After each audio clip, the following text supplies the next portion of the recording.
Hi, welcome. I'm Dr. Myron Wasiuta, and I'm the president of MSRO Science Incorporated. We're a small nonprofit that's dedicated to providing access to telescope time for those individuals who are using or needing telescopes for research, astrophotography, or for just exploring the wonders of the night sky.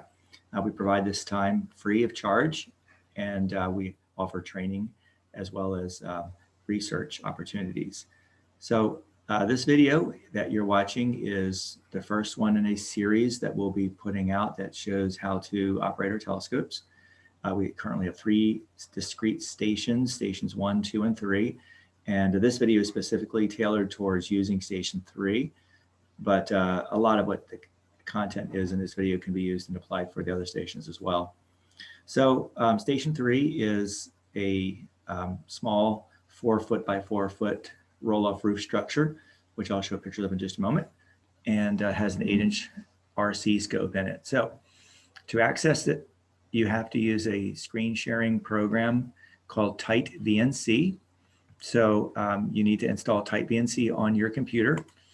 And I'm going to go ahead and share my screen now so that you can see how we do that. So on your computer, you'll download TightVNC Viewer. You don't need to use the server section or part of the software because that's used when your computer will be the one that will be hosting individuals. So to access our host computer, you just need to download and install TightVNC Viewer. And when you do, you'll see a screen that looks like this. And the IP address, remote host address, will be given to you via email or text messaging so that you can go ahead and connect to the remote computer. It's just a string of numbers with a port address on there, which again will be provided to you. You click connect and there will be a password that will be required, which again will be provided to you before observing begins. And you just type in that password and it takes you to the login screen of MSRO Station 3, which is what you see here.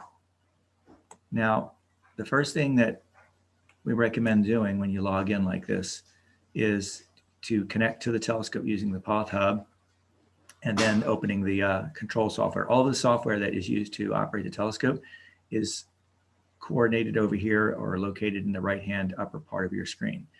If you need to get in touch with me, it can be done by clicking on the contact information icon down here at the bottom right, and a notepad will pop up that will show you my email address, my cell number, and a Skype ID, which I can be reached at on any of these. And I will remain available when I know that the observatory is being used.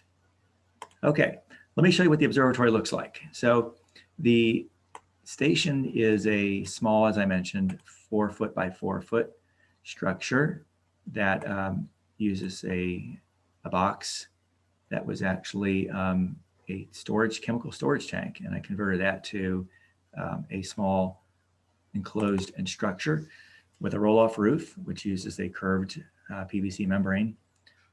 And this is what it looks like. That's it in the right-hand side of the picture. Now the roof is manually operated, so I do go out and roll the roof off and on manually, but that will be motorized very soon so that you will be able to do that from this computer software that you'll be using. In the background, you can see the upper left is another station with a dome. That's our Station 1 telescope, which has the 165 millimeter Explorer Scientific APO refractor, which we use for any number of things, including exoplanet work, and which has been already used in conjunction with the test mission by Jerry Hubble to confirm a candidate that was under observation by the test satellite, and he confirmed that that was actually a star that had an exoplanet around it, and that's the observatory and telescope he used for that work. So we are very proud of that achievement. So that's what it looks like. The station currently has a 8-inch RC telescope in it, which is on a CGE mount that has been modified by Explorer Scientific and Jerry Hubble to have the PMC-8 control system on there. So it's a CGE mount, but we took the old motors out and we put new stepper motors in, and it's a really nice mount.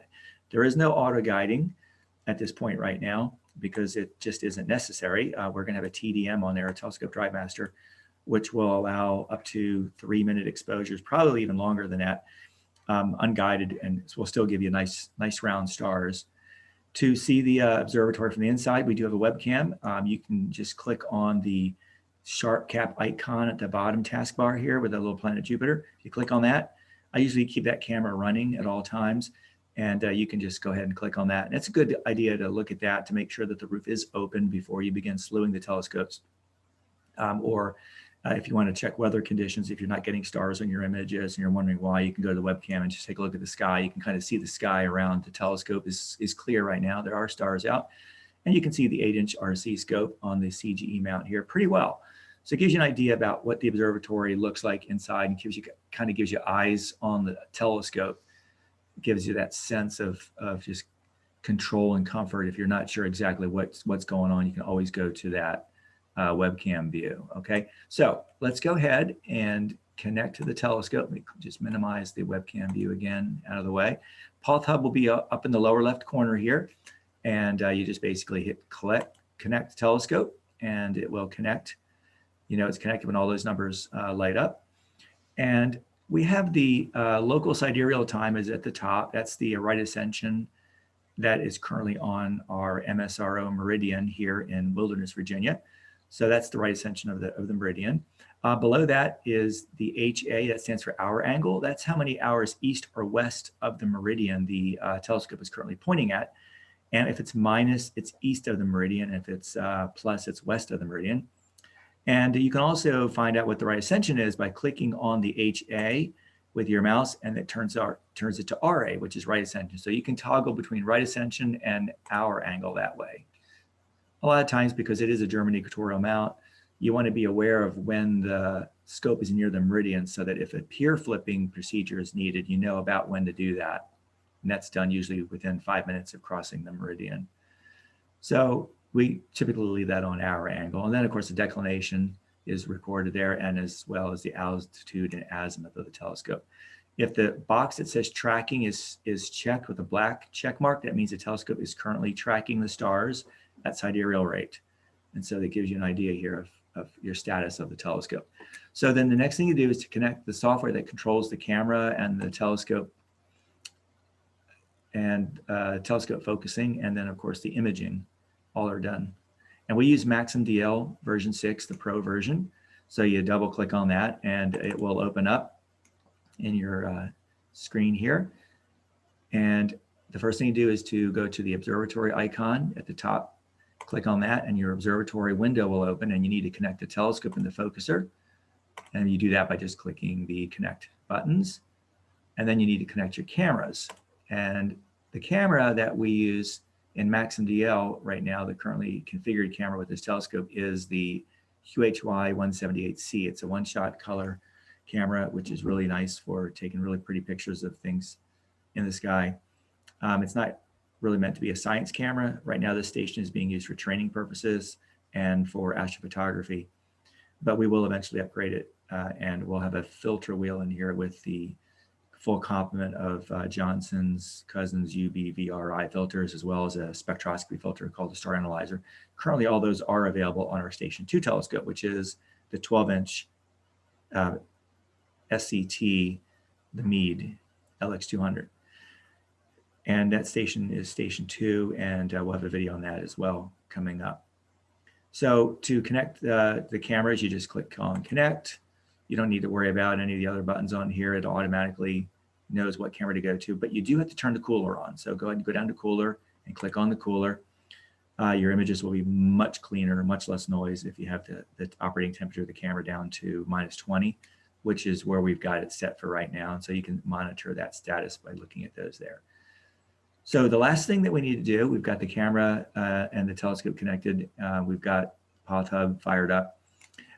What we need to do now is we need to connect the telescope to a star chart program, and we use Cart to Seal, and it's right over here. So double click on that, and Cart to Seal will pull up, and you just basically need to connect the telescope to Cart to Seal, and then you are ready to begin observing. So let me show you how to do that, and then that will be it for this video, and we'll take up slewing and plate solving and focusing in another video.